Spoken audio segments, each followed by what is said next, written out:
Welcome. One in the Trenches podcast. My name is Johnny Jones. He's Patches Kaplan. We're here to talk about the end of the college football season, Patches. Can you believe we have made it to the end? We've reached the mountaintop. Indiana, the king of the campus right now. What are your thoughts, man? If it's anything like me, if you're anything like me, man, this season flew by. I feel like yesterday we were talking about Clemson and Penn State being the two best teams in the country, and man, were we wrong. Oh, it's crazy. So I was driving, week one, not week zero, driving to Saratoga, the racetrack on Labor Day weekend. It was a Saturday morning, and it was like 85 degrees out. I was in a T-shirt. I was wearing a Notre Dame shirt, of course. I was in shorts, and I was thinking, to my listeners, I was listening to the Texas-Ohio State game, not watching it, just listening while driving, and I was thinking to myself, I can't believe we're here. I cannot believe we're here. And I get to the track, and the world feels right. I got a Coke Zero in my hand. Texas, Ohio State's going on. The track is running. And now it is -3 at my house. The real feel is -3. I can hear my house shaking up and down because of this wind. And we don't have football for 211 more days. Yeah.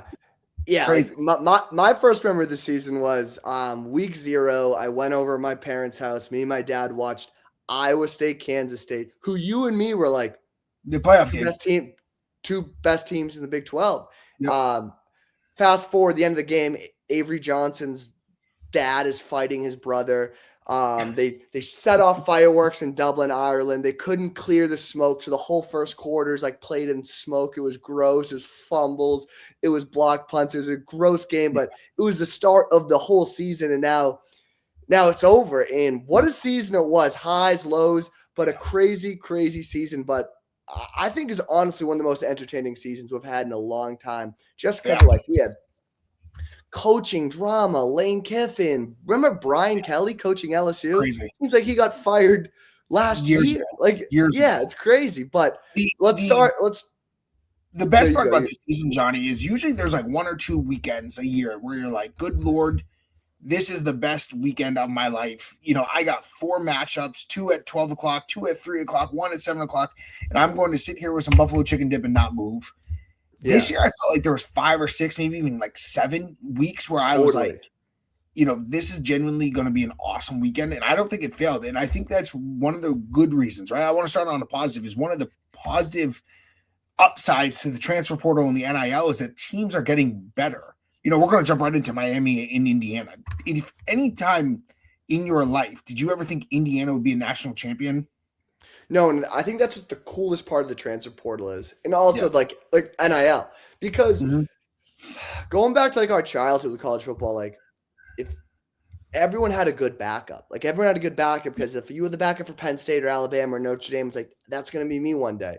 But now you got these guys, they're gonna go get money at Tennessee or Michigan State or Oregon State. Like it just spreads the talent out. Yeah.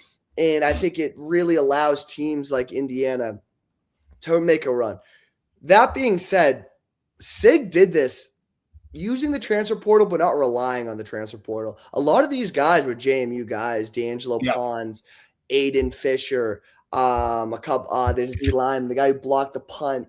I'm blanking on his name right now, but like, he was a walk-on, I believe, at JMU.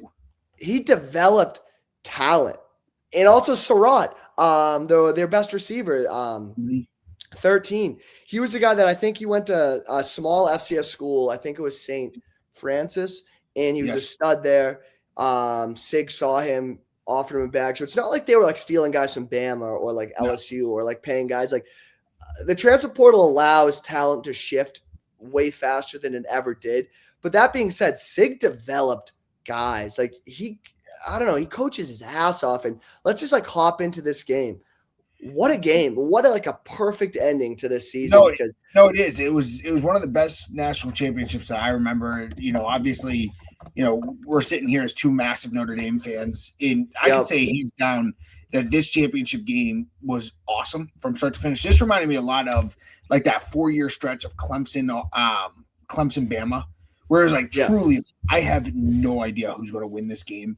I knew it was always going to be Indiana, but I thought the game was awesome. I give a lot of credit to Mario Cristobal. You know my opinions on Mario Cristobal. I have since pulled some of them back. I'm not going to say I like him as a coach, but I have pulled some of them back. But gosh, you got to respect him a little more. You got to respect him a little more. I do. He's done a lot, and a lot of it's been out of his control. I thought that Miami just played a hell of a game, played better. Miami looked exactly like he promised they would look eventually. And, it's so easy. I think I've watched every single coach's introduction from, our boy Ricky Santos at Penn to, Matt Campbell at Penn State and so on and so forth. Awesome one. And they all say the same thing, Johnny. We're going to play fast. We're going to play hard. We're going to be disciplined. We're going to get bigger, faster, stronger. Everyone says the same thing. We're going to develop student athletes into great young men. It's all a bunch of snake oil until you actually do it, right? Sig actually did it. Mario Cristobal has actually done it. I give Miami a lot of shit for their performance during the regular season. I think he still has some major gaps in his coaching ability. Totally. In the same way I think Dan Lanning does. A coffee at 7:45 at night, Johnny? No, I'm just it's Sunday night. What's it? The new Game of Thrones show, A Night of the Seven Kingdoms. So I'm using my Game of Thrones mug. You got to celebrate. After this, I'm putting it on. I'm excited. Always on theme. No, but you're right about Cristobal. Like what he said when he came in was like he was going to develop the offensive and defensive line. And man, like I talked to you at halftime, and it was 10-0, and it felt like it was 70-0 Indiana because of how much Miami's offense struggled. But you got to give so much credit to the boys up front for Miami on the D line, Akeem Messidor and Ruben Bain Jr. They were playing one of the most violent brands of football I've seen in a long time. Like they were and credit to Mendoza because they were hitting him every single play. And then Miami's offensive line, we've seen it all playoff. It's like, give it time. They're going to break one. Mark Fletcher runs hard. Francis Magawa. I always say it wrong. My apologies to him. But you got to give that time. They're so committed to the run game. And you saw in the second half, they had a lot of success. Obviously, Fletcher breaks a 70-yard touchdown. That kind of got them back in the game.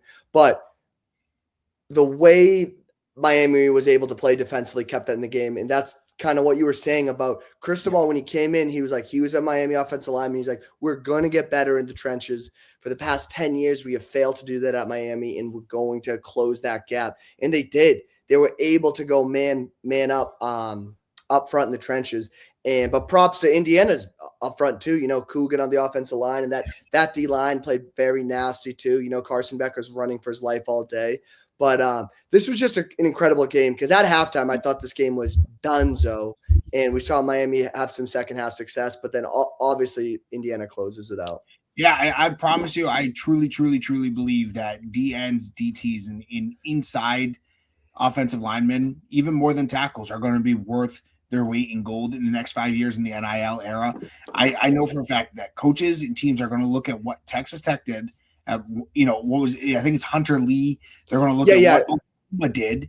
They're going to look at, and then some of Miami's DNs and say, if we stacked 2 or 3 of those together, I don't see how a team like Ohio State could run the ball nor pass the ball against us. And that's all it takes is shutting down the run against some of these big teams. Like you saw exactly what happened to Alabama all year when they couldn't run the ball. Yeah, no, you're totally right about Texas Tech. Yeah, like they put a huge emphasis on paying their D line. As you mentioned, Lee Hunter, also David Bailey is going to be like a top 10 pick probably. Those two guys, combined with Jacob Rodriguez, that defense that took them to the freaking quarterfinal. Like that's crazy. They get a playmaker which they got the Sorsby guy. I'm not super high on him. He's a Cincinnati quarterback. He's like the number 1 guy in the portal. I think he's good. I don't think he's great, but you put a playmaker behind center on that team, and they might be playing in the national championship game just because of how good they were on the defensive line. Yeah, no, I'm telling you, when teams have more than third and 7. Their whole game plan goes out the window. And now suddenly all those plays that they had drawn up for the entire drive are out the window. And people don't talk about the intrinsic parts of football where people get tired. They're humans. And when you're forcing 3rd and long and you're forcing these wide receivers to run 15, 18-yard routes, they can't do that 50 times a game. They'll be gassed. No. And I know for a fact we're going to see an upwards trend of, people chasing players like Carson Beck and DJ Lagway, Lenore Sellers less and less and less. And they're going to be chasing these DNs and these DTs from smaller schools that will be able to produce. Look at Jared Verse, for example. Oh, Albany, rep the CAA, baby. Yeah, hell yeah. I don't know how it's a dog like that, but they did. Also, Johnny Cornelius was like a 2-year start on Oregon. He was at URI. Like sometimes these guys are going to get paid. These really stable upfront guys. But we can dance around it all day. But we have to talk about Fernando Mendoza because it wasn't the prettiest game. He only threw for like 186. But when you needed him, he showed up. And this was the first time. Maybe you could talk with the Ohio State and the Penn State game that you saw Indiana's offense kind of struggle a little bit. Yeah. But when they needed Mendoza, they had him. And I was just so impressed with the back shoulder action they kept going to with Charlie Becker exclusively because that's just like it's not the most high percentage play. And you're going to run that on 4th down. You got to know those two guys are on the same page because timing is everything in that route. And it was like, I think it worked like at 100% clip in the national championship game. I think they went 6-6. It was crazy. And that was the difference because I think it comes down to coaching. Indiana was so clutch on 3rd and 4th down and Miami wasn't. And then also against a team that good, you can't make mistakes. And obviously the punt block touchdown was huge, but I digress. But Fernando Mendoza, obviously the 4th and 5 he ran in, just an absolute warrior. Just an absolute playmaker. I don't know. What do you think, Patch? Yeah, no, I think you're spot on. I think chemistry is truly, unbelievable. Is unbelievably important in those types of plays. You can't buy that. You can't coach that. And then on top of that, I think the discipline that Indiana showed during the playoffs in their last 6 or 7 games was remarkable. I don't know how to describe it. It was so impressive. Like you can't condition. You can't strength train. You can't coach a 6'4" skinny 5th-year senior to take a draw on 4th and 5 with the national championship on the line, bounce off 2 defenders in Superman, take a hit to the ribs into the end. A crazy hit to the ribs. Like he was out there bleeding. He's getting killed by some of the grossest DNs I've ever seen, like just these monster guys. And I don't know, man, he hung in there and just it's unbelievable what he was able to do. And, I'm so impressed that, I saw that play and I said, good for them. That's all I had to say. I was like, good Lord, like that is awesome. That is what college football is. This team felt like an old fashioned, hey, we're going to punch you in the nose. And then when you say something, we're going to do it again. And I absolutely loved watching it. I've watched, I never saw the movie. It's Deadpool 2, the Deadpool and Wolverine movie. There's like a chorus song that's like it's like a prayer by Madonna, but that was so. A lot of people overlapped that song over Jeremiah Love's run against Penn State, where he dodged off Abdul Carter Give me this Mendoza run 10 over 10 times. I thought this Mendoza run was so beautiful from start to finish that like there was, you could have put the Great Wall of China in front of him and he probably would have went right through it. I don't even know. Yeah. And it was just unbelievable. His grittiness, his desire. There was nothing stopping him from getting the first down and the touchdown on that play. It was just awesome to see. He was gritty. Their running backs were gritty. Their offensive line was gritty. Their game plan. Anytime a team can block a punt, they're going to win the game. And I love to see that third phase of football go into effect in that championship. That's amazing. We also were fully front and center to the Carson Beck experience because first half, whole lot of nothing. Second half, he kind of got it going. Like there was that I think it was the 3rd and long that he basically ran like 2 miles running around, just chucked it, converted it. He was able to get the ball to his playmakers, Fletcher and Tony, a lot more. And he's a coward, Don't let you forget about it though. No, but I thought we saw a Carson Beck legacy drive. Not the pick, the one where they scored on right before that. I'm like, is he gonna will them back? Is this guy? He's been in college football for like 10 years, it feels like. Is he gonna win? Is he gonna like ride off into the sunset with a national championship? And he played pretty good, and then the pick was tough, but that was a fun story. Not shaking anyone's hand is pretty cowardly. Totally. Defending him and saying, he's a changed man and he's reinvented himself to be like, no, he's exactly what people expected. One of my favorite things to do after games, even though I hardly ever played, is I'd walk by players and I would say, all right, game to them. It was just something really subtle that would really piss me off, where I would say, like, you played okay. It's just a goofy thing I used to do. I know it was super trolly, but not to shake the hand. Yes, you lost the national championship. Yes, you made the mistake. Surprise, surprise, you did it 5 times in your career where you threw an interception to lose the game. It's sad to see him go out like that. But I expect nothing less. But I'm expecting big things from Miami. I think they're going to hit the transfer portal really, really hard. They just got that stud quarterback from Duke, Mensa, right? Yeah, Darian Mensa. Obviously crazy situation, but Malachi Tony's like 12 years old, so he's going to be there for the next he's got another 7 years. I think Mark Fletcher might be coming back. Yeah, I think he's a sophomore. Yeah. I go back and forth. It's unfortunate. I'm surprised he didn't get more heat. I'm surprised it hasn't been talked about more about him punching the Indiana player in the face. Obviously there's a lot being said, and I don't know. True. I guess a lot was said about, his late father.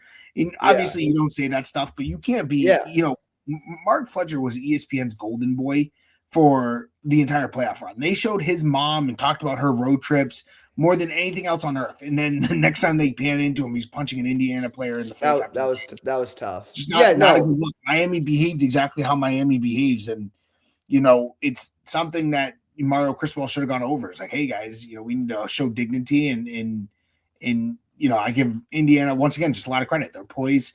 One of the things that really pissed me off through the week leading up to the Natty is everyone talking about Indiana's age, but how they have more 23-year-olds in the NFL or more 25-year-olds than the entire AFC East or whatever it may be. Acting like that's a bad thing, right? Like, we used to be in college for 5 years religiously. Everyone did 5 years. Which means you would graduate at 22 or 23. Now, because of the COVID and because of the transfer portal, things have gotten even choppier. They're allowing more medical red shirts. They're allowing, double red shirts. They're allowing a lot of things. Don't blame Indiana for experience and patience. It's a weird edge that the internet was trying to grab. Yeah, I didn't love it because, like, if it's going to be a rule, like, we're kind of in unprecedented times because of, like, COVID, because of, like, the weird portal, because of injury red shirts. We're like, these guys are just taking advantage of the rules, like, don't make it a rule. Yeah. If you know what I mean? If you don't want people to take advantage of it, like these guys are legally doing it all. So I don't know. Everyone can chat about that. One storyline though, coming out of this game that I did want to talk to you about was that what an incredible trajectory that Sig is on, Coach Cignetti. Taking the losingest program in college football history and finally reaching the mountaintop. It's crazy. I think something in the aftermath of this though is this is going to affect a lot of programs because you talk about these huge coaching names we have in college football. We have Dan Lanning, we have Lincoln Riley, Brent Venables, guys like Marcus Freeman, Steve Sarkisian that are coaching at these blue blood programs, Texas, Notre Dame, Oregon, where they've got all the money in the world. And you see Sig go into a school like Indiana and win it. And now if you're the boosters or athletic directors, you're looking at your guy, and your guy might be a top coach in the nation. It's like, hey, if he can do it at Indiana, you freaking have to do it at Oregon. You have to do it at Texas. You have to do it at Notre Dame. And I think it's going to be like, I think it's just going to heat up the seats of a lot of coaches right now because you saw this guy just come in and do it in 2 years. It's like, you don't need 10 years to reach the mountaintop. You only need 2 now. And I think we're going to see a lot of coaches maybe get fired sooner rather than later than traditionally in college football. I don't know. What are your thoughts on that? No, I think you're spot on. I think it's really hard. This is mean, and I'm going to fully acknowledge that. We used to have, a big fat kid on the team in high school. And if you were super tired or you were dogging the laps or dogging the 300s, we used to run these things called 300s. Someone would be like, "Oh, and I'm not going to name him. They'd be like, "Oh, you're running slower than Timmy, or you're just running slower than Tommy." Yeah, and which is super insulting to Timmy or Tommy because you're basically saying, "Hey, you're running slower than the fattest kid on the team." Yeah. And where I'm going with that is like a lot of these 80s are going to say, "Hey, Indiana, freaking the Indiana Hoosiers won a national championship on a very, very, very hard time to win a national championship."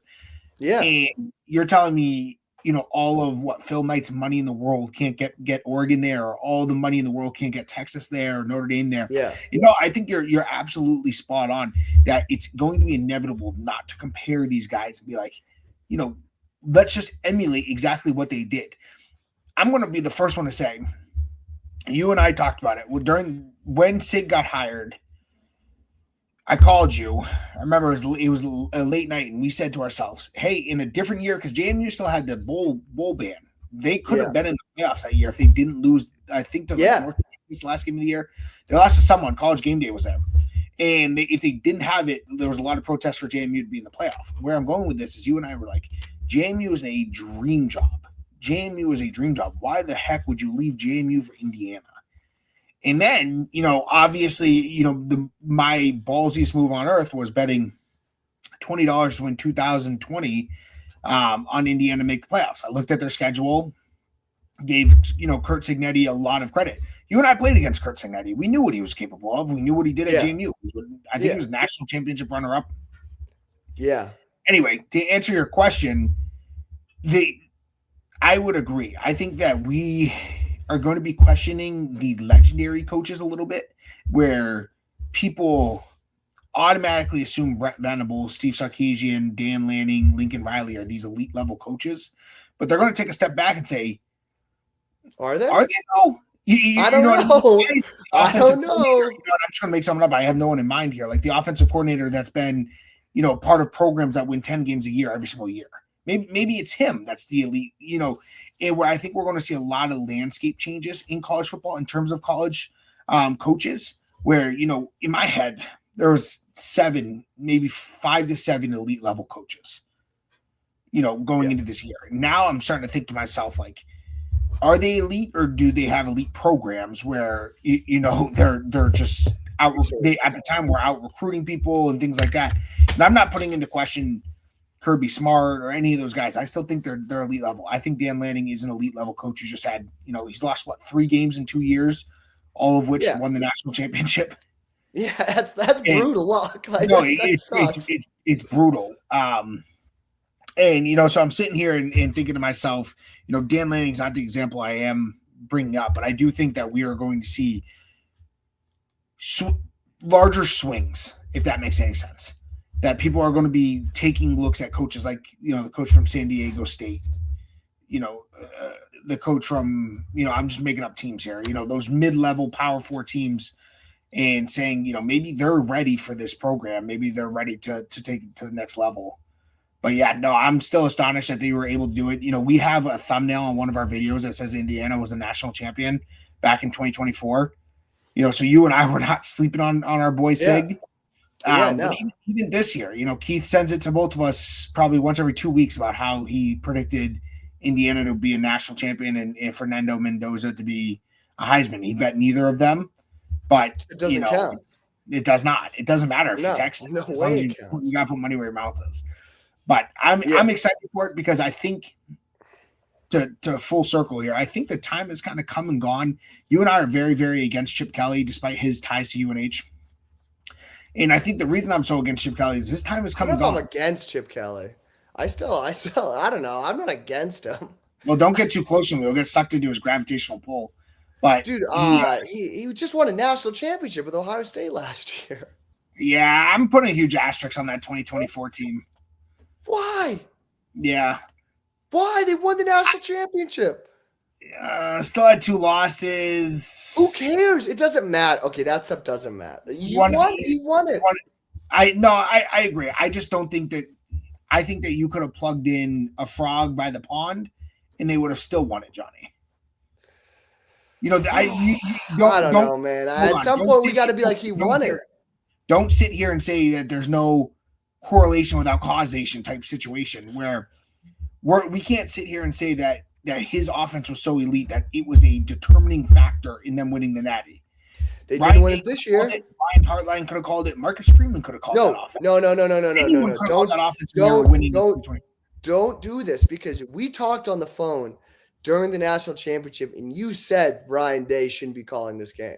So maybe, hold on. That's a huge. You and I are not saying the same thing. You're taking an apple and I'm grabbing an orange. Is that what I am saying? Is that in 2024, I am fully convinced that Chip Kelly's offense, the entirety of the year, I think Ryan Day picked a bad time to switch out Brian Hartline. That in 2024, the timing was awful. You could have plugged in, the head coach of freaking Beverly, and I think that he could have coached that offense enough to get to a national championship. They had that much talent. I don't think that Chip Kelly was the deciding factor. He wasn't the it factor on that 2024 team. Shout out Jeff Hutton, coach of Beverly High School. They beat Salem Thanksgiving Day. That was huge. Oh yeah. I don't know. I don't know. But let's move on. Last episode of the regular season, we're gonna record during the off season. But you and me, we both were like, how do we celebrate the season? We both came up with a couple different awards to give out. Yeah. And we can alternate. You can start with yours, and then you start with one, I'll go, and then we can keep going until we run out. And then we do have a couple thought starters from a couple listeners that I reached out to during our little hiatus. If we don't get to all of them, we can talk about them all off season. But I think a one or two would be fun to talk about. But you start. What's your first award, Patch? My first one. So I have a few different awards. I was trying to think of and summarize this season as a whole, and my ebbs and flows of this individual were astronomical. I bet over $125 on this individual to not have a good season. That's awesome. He has the best season of his career, puts on a huge show, and then leaves for LSU. And I am obviously talking about Lane Kiffin. And my award is Reputation Killer. He is the number one reputation killer. And he has every opportunity to prove me wrong, Johnny. He has three of the best portal wide receivers. They're arguing that this could be the best wide receiver group of all time coming to LSU. The kid from K-State, the kid from Florida, and then I believe someone from Ole Miss maybe, that are all going to LSU. And he's going to have an elite level wide receiver group. But what he did this year, between having the kahunas to bench a stereotypical SEC quarterback for a D2 transfer, call out your daughter's boyfriend who plays at LSU, beat your in-state rivals, have the number 3 team in the SEC be, a touchdown away from the SEC championship, and then leave your team for LSU and claim it's not for the money. It's hard for me to respect him. Like I said, I have a short-term memory when it comes to college football, when it comes to not my team. So he goes out and starts 6-0, and I will certainly forget this and retract this award. But my first award of the year is a Reputation Killer. I was 50-50 with who I wanted to add on to this. Diego Pavie was really, really close to winning this award. Don't worry, he's coming. Hell yeah. But my first award goes to Lane Kiffin. Nice. So my first award is Worst Bet of the Year. Okay. You and me had a lot of losers this year. A lot of bad bets, and a lot of bad beats, including one that will put me in a wig next episode. Stamp it. Yep. Ordered the wig. It is coming. Hell yeah. That was close, but didn't win. Even though if I beat you, so that bet, for people who don't know, it was someone's going to wear a wig on the podcast. It was who's going to win, Penn State or Indiana. We bet it before the season. I really thought Penn State was going to win. Then Penn State has season from hell, lose a bunch of games. Whoa, you're missing a big step. No, wait. To Oregon. Penn State loses to Oregon. I said, Johnny, you have to be a little bit more worried than you think against Indiana, and you scoffed at me. Hey, but guess what? Played Indiana the toughest out of anyone this whole season. You did. That was That was one Amari Cooper, 1 foot in, like an inch away from being out on like 4th down at the end of the game, away from winning that bet. You guys are incredibly resilient. I'll give you that, because there's not many programs out there, Johnny, that would have been able to have the season you did and still somehow think of it as a positive season. Oh, Matt Campbell, I'm so juiced up about, especially with our schedule next year and what we've been able to do. You guys are going to go into the Big Ten legit 12-0. Yeah. Also, like what Campbell has done already in the portal has been awesome, and that's an off-season conversation. Yeah. But whatever. Worst bet of the year. It was a bet you and me both made together. We thought we were going to be millionaires. It was a parlay of conference winners. It was Miami to win the ACC, Utah to win the Big 12, and LSU to win the SEC. And we genuinely thought we were going to win like $2,000 by betting. Like I felt sick to my stomach thinking I should put $1,000 on it to win like $20,000, because that's how confident I was in. I was so confident. LSU was the hottest team in the country. Yeah, there's no way Utah was going to win on that. And it's crazy that Miami made the national championship and still didn't win the ACC. We went 0-for-3 in that bet. And I was so sure. I was like thinking, I'm going to surprise Michaela. I'm going to get her awesome gift with all that money. I was like, I've never won a bet this big. This is going to be incredible. Man, that was a loser of a bet. Yeah, no, to piggyback off that, Keith and I, it was Saturday morning before week 0. And Keith and I were sitting at Dunkin' Donuts. We just got done our landscaping route. And we're sitting there, and he says, let's put in some bets. I said, okay, how do you want to go about it? He said, my account's locked, naturally. He overdid his limit. So he Venmos me 50, and we put in $10 bets, $100. Yeah. And how we thought of it was, there's a core group of 5 teams that are absolutely going to make the playoffs. Oregon, Ohio State, Penn State, Clemson, and Texas. Those 5 teams are 100% going to make the playoffs. In Notre Dame, and most of them. Yeah. And then we sprinkled FSU, we sprinkled Navy, we sprinkled Boise, we sprinkled, a bunch of different teams to make the $10 parlay into like a $1,400, $1,500 parlay. Obviously, not a single one of them hit. They feel incredibly stupid. No one could have predicted Clemson and Penn State this year. Those felt like pure locks. I think all 3 of those were minus money to make the playoffs. What about FSU? FSU beating Bama week 1. Like, dude, are they one of the best teams in the country? And then they fell off. Yeah, no, one of the most uncomfortable cultures in college football, where they want to get rid of Mike Norvell so bad, but they know they can't get a better coach and they don't have the money and their recruits are down. We could talk about Florida State for an entire hour. It's an ugly situation to be in.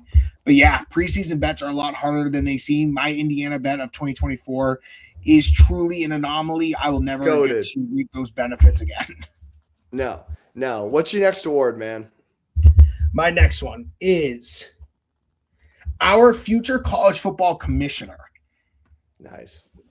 Dabo Swinney. What he has done in the last 10 to 15 days with the portal allegations and coming out in press conferences, calling out these coaches in these programs for the betterment of college football. He is setting himself up perfectly to be the commissioner of college football. Never in my wildest dreams. I'm off Dabo Swinney as a coach. I hate, in a world, UNH used to always say sudden change, right, Johnny? That's what we used to say. Yep. We would scream at the top of our lungs. We'd be in the middle of, running wind sprints. And they would say, sudden change 2-minute drill, which is something they actually did. And I thought I was going to die. Dabo Swinney has to have some form of sudden change in his program, but yet he's not able to adapt into the new world of college football. It's really, really sad to see, because I do think he's a really good coach at X's and O's, but it's just sad he hasn't been able to get over that hump. It's coming. I think they're going to be a better team next year without a doubt. Get off the Cade Klubnik. He just doesn't seem like he was it for the program. But where I'm going with this is this has nothing to do with his performance on the field. I think that the world of college football, we are very, very close to a perfect product, but there's a couple of small things that are holding us back, and we need someone at the helm who cares more about college football than they do a conference to lead us into a perfect situation. A situation where, no one argues about the College World Series in their setup. No one argues about the March Madness, right? It's only college football that we have these weekly arguments about who should be in and who should be out. It really should not be this objective. It should not be this, I don't know. It really shouldn't be the way that it is. And we need a leader at the helm. And I really do think that Dabo Swinney has positioned himself to be that person. Yeah, I can see it. He's so just stuff. Like you can't really get. Well, you can get to him because you've seen him on the radio on those radio hits. But I'm just saying, like, you're right. I think he does have that leadership to lead the way. I like that take. My Johnny, next award. Someone calls you and offers you the commissioner of college football job. I would take so you it. you leave 44 grand a year. 44 grand a year? Yeah. I feel like that job is way higher paying than that. What if it wasn't? What if that's all they can afford? It's 44. Love of the game. Yeah, just because I'd be able to turn that into some sick NIL deals. Oh, yeah. Let's get some awesome sponsors. Yeah, I would do it for free. College football commissioner? Are you kidding me? That'd be awesome. I would work nights at McDonald's if I had to be the college football commissioner. Totally. Love of the game. One of our upcoming episodes, I would like to spend the entire time about the perfect setup of college football and how we could do it. It'd be a really fun episode. I have a lot of really good ideas that I would love to send out to someone because I truly believe that, they're really feasible ideas.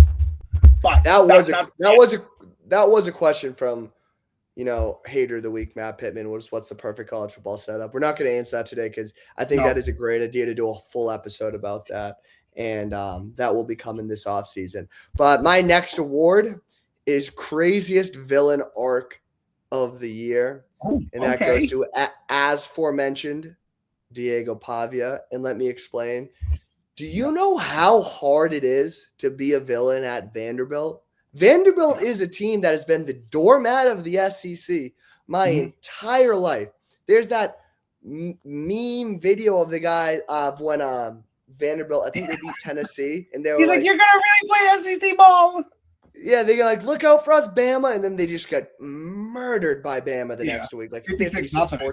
Yeah, something crazy. Like, this is a team that has been punched and beat for years, and last year they're good, and Diego Pavia beats Alabama, and they're making crazy plays, and I was like, I love this guy. He's a winner. Yeah. Short, scrambling around, dishing it to his roommate Eli Stowers, the tight end, and I was like, this is an awesome team.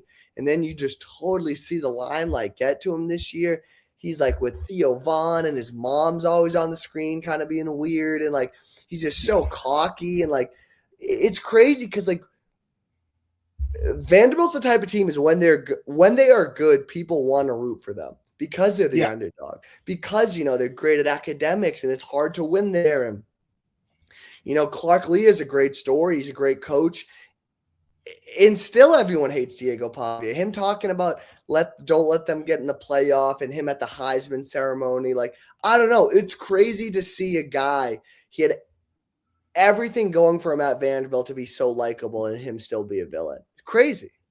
No, yeah, you're spot on. I think you could really boil it down to two instances. I think that him getting the bar service and saying "fuck the Heisman" was the first thing that was really, really choppy, and then for his camp to then come out and say they're going to sue the Heisman committee, crazy, so stupid.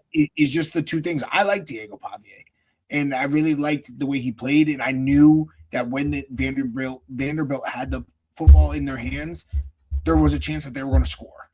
And, between that and then finally, I think they lost to Iowa in their bowl game, and he played a good game, but it's just one of those things you can't do what you're doing and then underperform in the biggest moments, which he did. Yeah.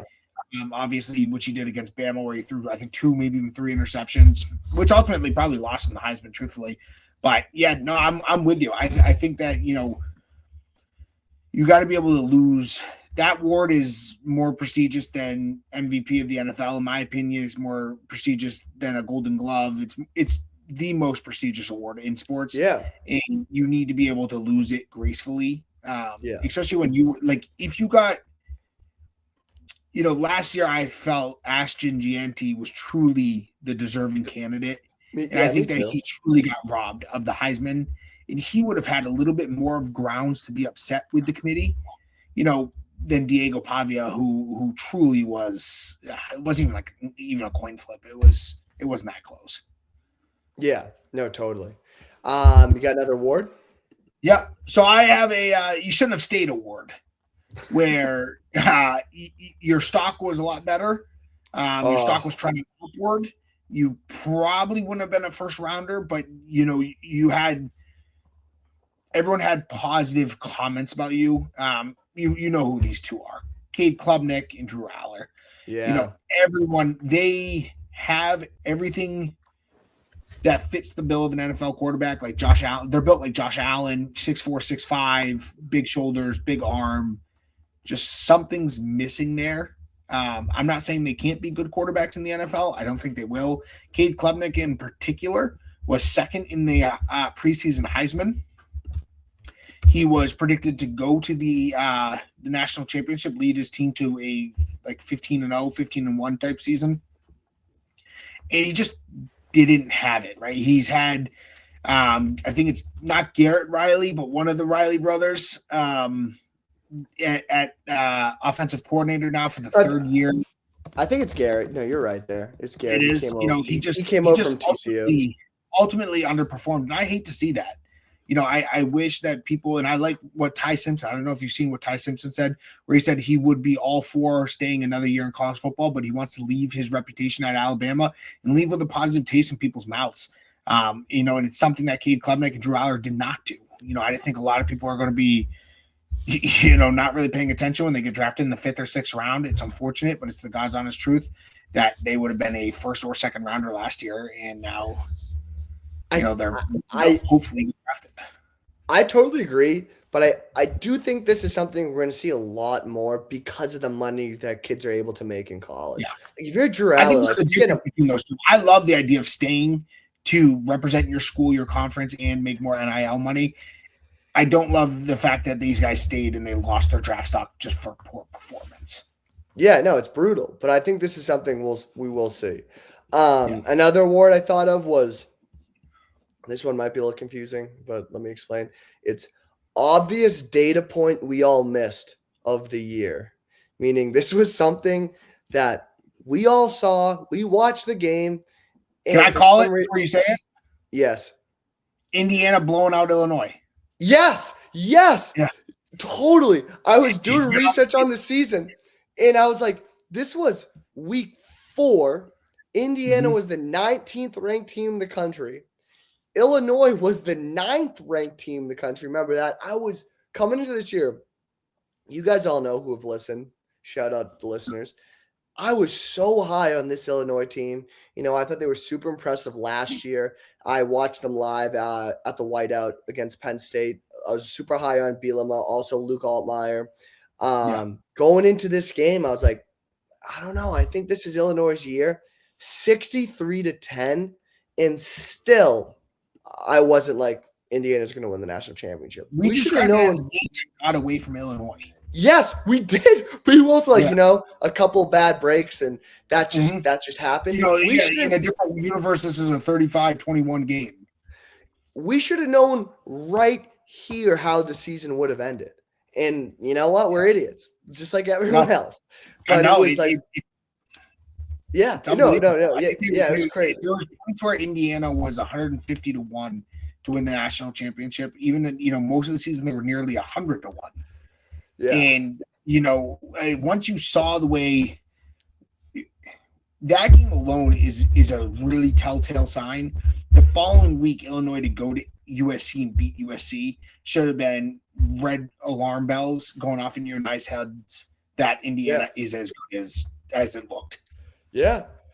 But, I'm stubborn. I went to the season with an idea of both those teams, and I failed to grasp either. Yeah. But shout out Indiana, because that was one of the biggest beatings I've seen in a really long time. Yeah. That's something that, if you're Illinois, man, it's like just burn the tape, forget that happened. Let's just not even think about Indiana for the next 5 years. That was brutal. Yeah. The crazy thing about Indiana, this story has no relevance to what I'm saying, but 3 years ago, I went to the Ohio State Notre Dame home opener out in Columbus. And the Friday night, I was watching the Illinois-Indiana game, went into double overtime. It was an absolutely electric game. And that's what started getting Indiana on my radar. Obviously, Sig wasn't even there yet. It was Tom Allen, baby. Tom Allen, yes. And I was like, I saw their off-season strength and conditioning program, and I was like, oh, this team's actually kind of got some dudes. And, obviously we're here now, 2020 is hindsight or whatever they say. But it's crazy, full circle moment. But my last award, Johnny, is I'd like to give out an award to the number one snake oil salesman of the year, Brett Venables. That's a good one. Snake oil salesman. Oh, yeah. I don't even know if snake oil is an actual term or, I just think it's a funny one. No, you're right. Prided himself on an incredible defense, a knock you in the teeth and, spit on your grave type defense. And he had the dudes to back it up. He goes out and he gets, not Ryan Grubb. He gets, who am I thinking of, Johnny? Who's the OC at Oklahoma? He's the guy from Oregon State. Ben Arbuckle? Yes, Ben Arbuckle. And he gets obviously the quarterback. And they have John Mateer have a great first 4 games of the year. And I'm like, this Oklahoma team has some zazz to them, but I don't think they're that guy. Then they go and they upset Alabama. And I'm like, they're actually playing pretty good. They can't beat Texas, but they continue to win. And they continue to have a really stout defense. And, I've said it on the pod before. I went to bed, getting ready for my night shift, and I wake up, it's halftime, and 17-0. Oklahoma's beating Alabama. And I'm like, good Lord, that's crazy, right? Like, how does this happen? And then as quick as it happened, it disappeared, and Oklahoma's sitting there, and they blew a 17-point lead. I think they went 34-7 run. It was unbelievable. The reason I'm calling him a snake oil salesman is because you cannot pride yourself as a number one defense in the nation and let up a 17-point lead at home the way he did. To have the ceremonies and 50 Cent to come out and play and, all these types of things and not be able to produce on the field. Sickening. I don't know how you rebound from that. I don't know how donors don't pull all their money out of it.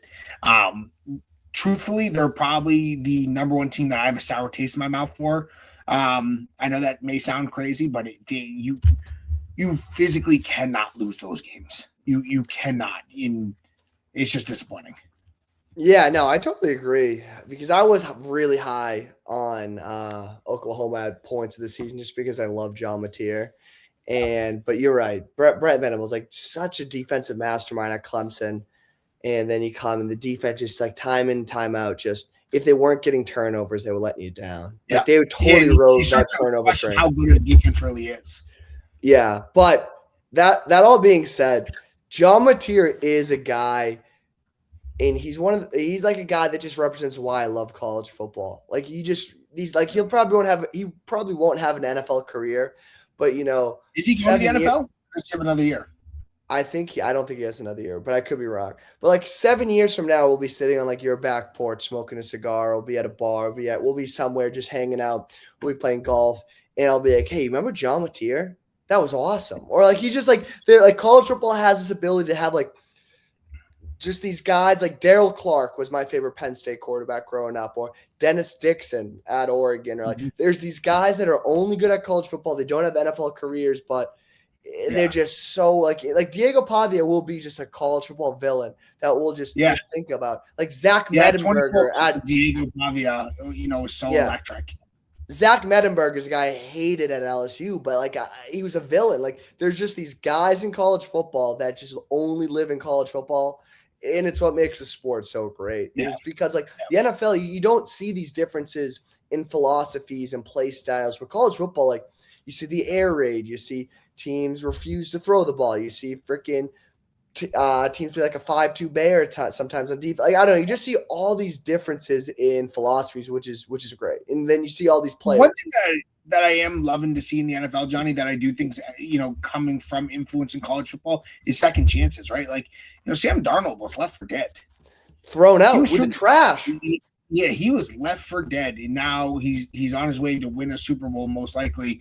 And you look at John Mateer, who's doing the same thing. And you look not at most likely. Drake May and the boys are who's going hurt. He also has the flu. Who cares, dude? When's the game? The game's not for another week. I had the flu 5 days ago. I could go out run a marathon right now. He's gonna get better. I've got my. Not all of us are super athletes like you, John.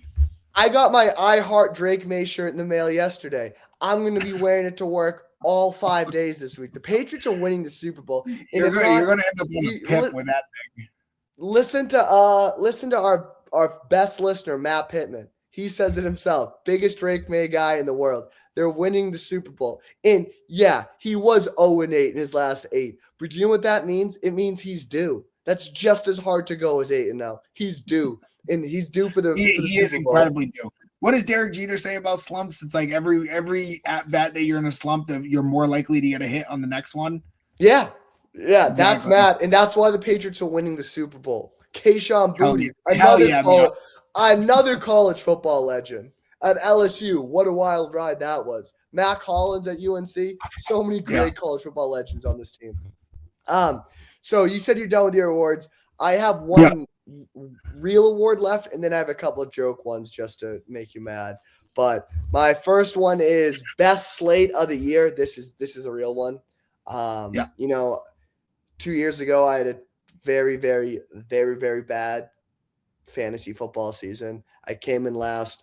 My punishment was I had to go to this local dive bar, the Anchor, for the whole day. Every drink takes like an hour, half hour off. There's all these rules.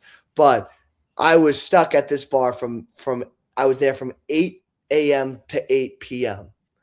Ooh. And I was blessed with one of the greatest college football slates I've ever watched. And it got me through the whole day. My dad, my friends, I had college friends, Michaela, everyone was there watching with me, that's cheering me on.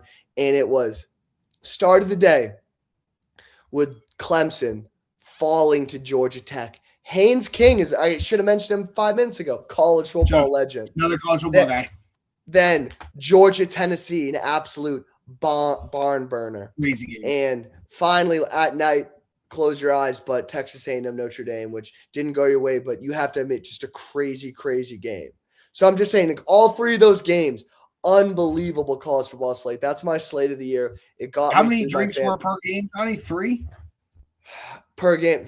I don't know. That's for not the listeners to know. We'll keep that off air. Yeah, that was that. Yeah, but unbelievable slate of games.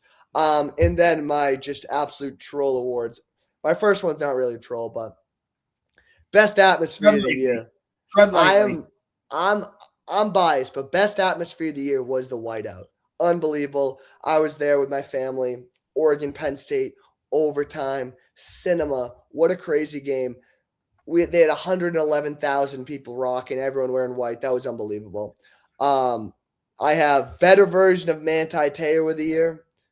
That's Jacob Rodriguez. That's a good one. Unbelievable. Like, we just love it when defensive players are even in the conversation of the Heisman. Like, Jacob Rodriguez, just an unbelievable season. That was better version of Manti Te'o of the year. I also have Thanks for Saying the Obvious award. That's Joey McGuire's rant on Notre Dame joining a conference. Just join a conference, head coach of Texas Tech. So I just wanted to thank him for saying the obvious. Please join a conference this offseason. Please. Just do it. I gotta bite into it. You know what's bullshit about this whole being upset? And I wanna it worked. Congrats, you son of a bitch. You know what's crazy about this whole join a conference argument they have is it to start, it has no validity to it. Secondly, the people that are mad about Notre Dame being in the playoffs, being a top 12 team, saying they have a cupcake schedule, they get special treatment, they get this. Any Big Ten, ACC, SEC team that's in the top 12 is going to make the playoffs moving forward. Why should Notre Dame be any different? They're saying, hey, if you play in your conference title, win or lose, you're most likely going to be in the top 12 and you're going to get in. Notre Dame doesn't have the luxury of playing. Shut up for a second. Does not have the luxury of playing in a conference championship. And therefore, if you end up in the top 12, we are saying, congrats, you did what you had to. You're in the playoffs. There's nothing wrong with that, Johnny. We need to stop acting like the conference has this much power. You can't be the only person who gets to play with their own rules, but play by their own rules. Sorry. You can't be the only person. Johnny, we have a harder schedule than you do this year. No, we have a harder schedule than you. Your schedule this year's easy. You just play Miami. I've got to pull it up. Wisconsin, Johnny, bad. Michigan State, bad. Purdue, bad. UNC, bad. Stanford, laughable. BYU. Oh, wait. You're going to question my schedule? Last year I played Indiana and Ohio State.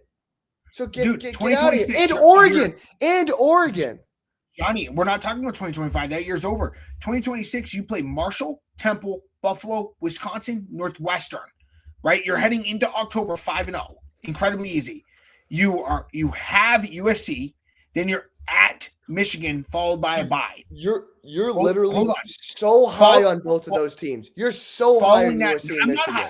I'm not high on USC right now, and I'm not high on You're Michigan. You're always high on USC. Then you go Purdue at Washington, host Minnesota, host Rutgers, host Maryland, Big Ten championship.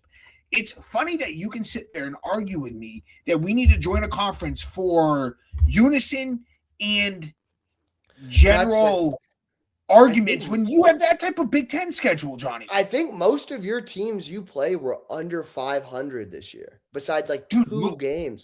Every team that you play next year is under 500. No. USC and Michigan? No. That's unbelievable. It's like that you do play Miami. That schedules like Mizzou, schedules like A&M, schedules like Indiana 2 years ago hold that much value simply because they're associated to the Big Ten. No, I just feel like you're the only team that gets to do this. Like this. We don't need to do it. That's what I'm telling you is that we don't fit nationally and geographically in a conference where we want to play geographically. What does that even mean? You're in the middle of the country. There's like 8 conferences you can join. Oh, new award. No, coast to coast. We want to play coast to coast because we have a national brand. Dude, you're the worst. New award. My meme of the year. Meme of the year this year was another hypothetical win for Notre Dame meme. I've seen that so many times.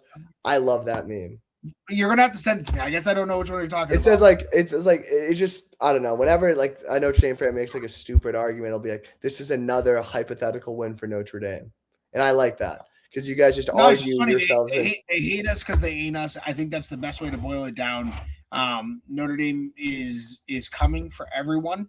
Okay, we can have a whole off-season episode doing this debate. I do want to dive into that, Johnny. I want to leave it with you though that you can't sit here and vouch for conferences with the schedule that you have, right? Like that. That's I can because this year, a homeless person that needs to start saving money. This first of all, this is our last episode of the season, so we're still in this season. In this season, Penn State played Indiana, Ohio State, and Oregon, which are arguably 3 of the top 5 teams in the entire country. Yeah, and we played Miami, Texas A&M, USC, Pitt. No, you're right. No, okay. Don't say Pitt. Don't say Pitt. Don't say Pitt. You played Miami. That's all you played. Texas A&M wasn't that good. They weren't that good. I can tell your vodka lemonade in that blue cup is starting to take an effect. Oh my gosh! I will not speak to you when you're intoxicated. So you're crazy. Okay, a couple last things. Yeah. For the listeners that I wanted to announce. First of all, look for us on Twitter. Creating the Twitter right now. We're going to try to tweet out just, thought starters, questions, memes, videos, just all about college football. Interact with us on that. It's going to be one of the trenches on Twitter, X, whatever the kids are calling it these days. Second, we're most likely going to move to a once-a-month schedule. We got to figure out what day.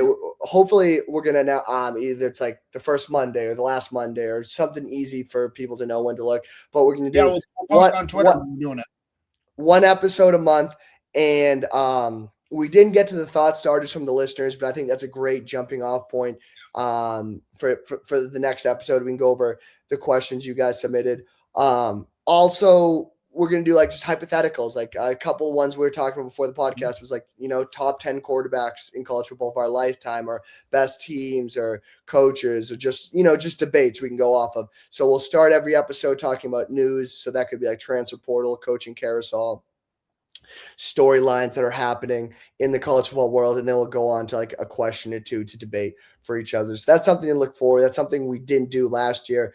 We can't get enough of college football, so we want to keep talking about it. No, you're spot on. No, you're spot on. We don't have enough time week to week to talk about some of these existential conversations that we would like to have, the history of college football and things like that, where you and I have a lot of passion and a lot of history with, because there's so many games to go over and there's so much games to preview. Yeah. And we don't get to have the conversations like, we could go down the list, best Heismans that we've ever seen, biggest snubs, biggest upsets, best programs or blue bloods dead, all these types of conversations that you and I love to have, one-on-one that we want to share with our listeners. So I'm excited. Johnny, I'm thinking our next episode, because this was an end of the season one, we'll do one in about 2 weeks with some hypotheticals, and we'll start at that point. Perfect. All right. Johnny, what a great year. I can't thank you enough. Season 2 in the books. Yeah. Season 3 loading. Awesome. See you later, Pat. See ya.